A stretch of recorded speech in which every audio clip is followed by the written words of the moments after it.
apa kabar? Saatnya Anda menyimak berita Medan bersama saya, Rizka Dior. Sejumlah berita menarik akan kami sajikan untuk Anda. Dan berikut 3 berita utama hari ini. Diduga akibat saling ejek, seorang ayah bersama putranya di kota Medan tega membunuh tetangganya sendiri. Diduga tercemar limbah pabrik, ribuan ekor ikan di keramba di Kabupaten Batubara mati mendadak.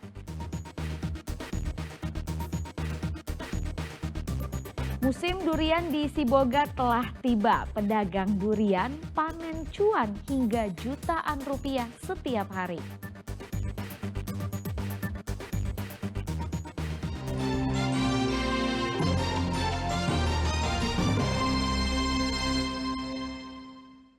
Diduga akibat saling ejek yang berakhir dendam, seorang ayah beserta putranya di kota Medan tega membunuh tetangganya sendiri. Korban menuduh anak pelaku sebagai anak haram. Ayah anak ini mendekam di balik jeruji besi akibat perselisihan dengan tetangga yang tidak terselesaikan. Keduanya tersulut emosi hingga menikam korban Matius Ginting berusia 44 tahun saat berpapasan di sebuah warung. Ayah dan anak ini kemudian ditangkap polisi di sebuah penginapan di Jalan Jamin Ginting, Medan Tuntungan ketika mau kabur. Pembunuhan terhadap korban terjadi di Jalan Bandar Meriah, Kecamatan Sunggal, Deli Serdang pada 3 Januari lalu. Tersangka Alfredo Kaban berusia 27 tahun yang saat itu sedang menggendong anaknya tersulut emosi atas sindiran korban yang menyebut anaknya sebagai anak haram. Meski permasalahan itu berupaya diselesaikan secara internal gereja, namun perselisihan kedua pihak yang bertetangga ini tak juga selesai hingga akhirnya terjadi pembunuhan. Dan pada saat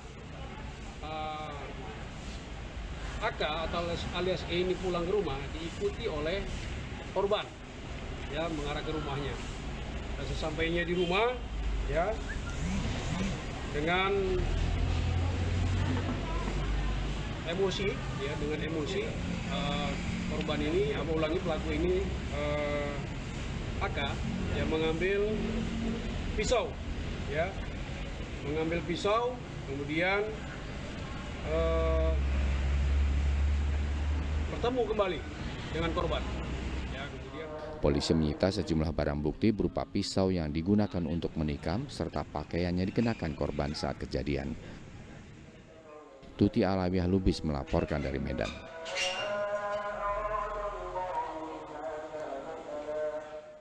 Satu hari dinyatakan hilang usai mandi di Sungai Badera di Kecamatan Medan Marelan, Kota Medan. Seorang warga akhirnya ditemukan dalam kondisi meninggal dunia. Jasad korban ditemukan 1 kilometer dari lokasi korban mandi bersama tetangganya.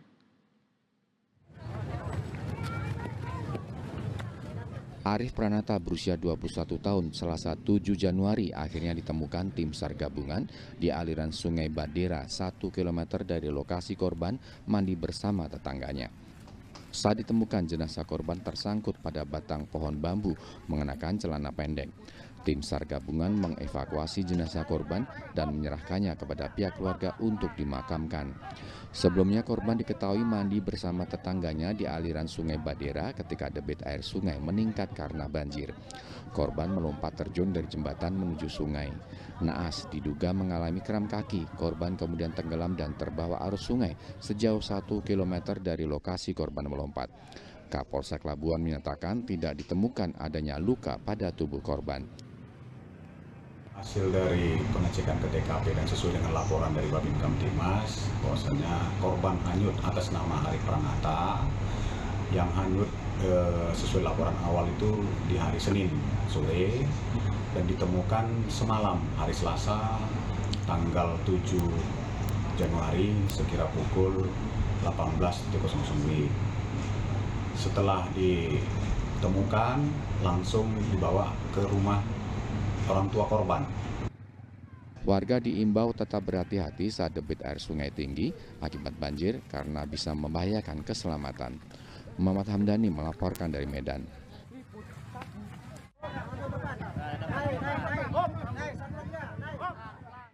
8 pelajar di Kabupaten Asahan ditetapkan sebagai tersangka kasus pembacokan seorang pengamen.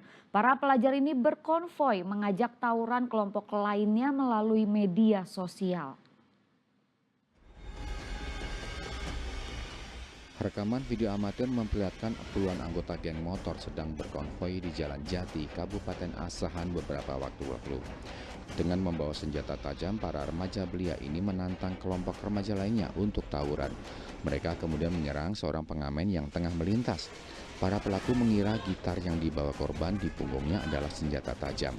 Korban pun akhirnya mengalami luka bacok pada bagian perut. Hingga kini korban masih mendapat perawatan di rumah sakit. Polisi juga mengamankan belasan pelajar lainnya yang ikut berkonvoi. Karena masih berstatus pelajar, kasus ini diproses secara diversi. Dia membawa gitar di punggungnya. Mungkin dikira sama anak-anak kosbar ini itu adalah anak-anak ASK. Kemudian mereka langsung membacok kepada saudara Ariful Hadi sehingga menimbulkan luka berat. Ada berapa TSK-nya, Pak? Yang diamankan ada berapa? Sebenarnya ada berapa ya TSK? TSK-nya, Pak? 8 orang. Berbeda saat beraksi dengan brutal saat dipertemukan dengan para orang tua di Mapolres Asahan, anggota geng motor ini menangis. Polisi meminta orang tua agar lebih aktif mengawasi gerak-gerik anaknya menyusul maraknya tawuran geng motor di Asahan. Tuti Alawiyah Lubis melaporkan dari Asahan.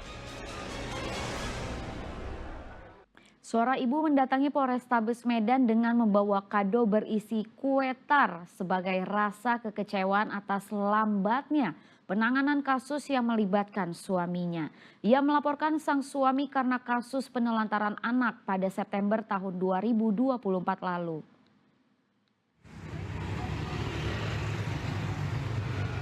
Endang Retnawati, seorang ibu rumah tangga, mendatangi Polrestabes Medan untuk menanyakan kelanjutan laporan yang pernah ia lakukan. Pada September 2024 lalu, ia melaporkan suaminya ke Polrestabes Medan karena kasus penelantaran anak selama 15 tahun. Pada kedatangannya kali ini, ia membawa kado berisi kue tar untuk diserahkan secara langsung kepada petugas Unit Perlindungan Perempuan dan Anak Polrestabes Medan. Kado berisikan kue tar itu merupakan ungkapan kekesalan kepada polisi yang dinilai lambat dalam menangani laporan dugaan penelantaran anak yang dilakukan suaminya.